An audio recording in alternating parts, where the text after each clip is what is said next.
வரக்கூடாத இடத்துக்கு வந்து மாட்டீங்க நம்ம. நான் எங்கடா வந்தேன்?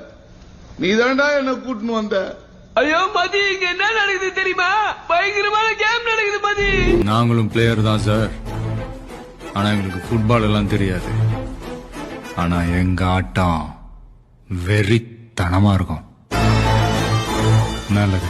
யாரு இது? சித்தப்பு, நீங்க எப்ப வந்தீங்க? என்ன நீ பார்க்கவே இல்லையா? இல்லையா சித்தப்பு? உட்காருங்க மேல உட்காருங்க. பாட்டில் வச்சதுக்கு அப்புறம் எதுவுமே கண்ணு தெரியாது உங்களுக்கு. மாமா, இவங்கிட்ட நான் பழகிறதுக்கு காரணம் தெரியுமா உங்களுக்கு? பெரியவங்களை பார்த்தா மட்டையா மணங்கிருவான் மாமா, அவ்வளவு மரியாதை. யாரா என்ன கூப்பிட்டுவேன்? இவன் தான்டா. எவனா இருந்தா எனக்குறாடா? படத்துக்கு போது கூப்பிடுறான் வெண்ண. ஏண்டா மரியாதைங்கிறதே இல்லையா? என்ன மரியாதை? ஏன் இல்ல? முதல் மரியாதை, காதலுக்கு மரியாதை, மனைவிக்கு மரியாதை, இந்த மாமனுக்கு மரியாதை. அந்த படம் வந்தா பாத்துக்கடா. ஏண்டா இப்படி எக்கச்சக்கமா போறீங்க? என்னடா பேச்சு பேசுறீங்க? என்ன பேச்சு பேசுறீங்க? உன்னை நாங்க கூப்பிட்டோமா? இந்தடா, உன்னை நாங்க கூப்பிட்டோமா? அப்பவே நாங்க ஒதுங்கி போனோம்ல. நீ ஏட்டான வந்து எனக்கு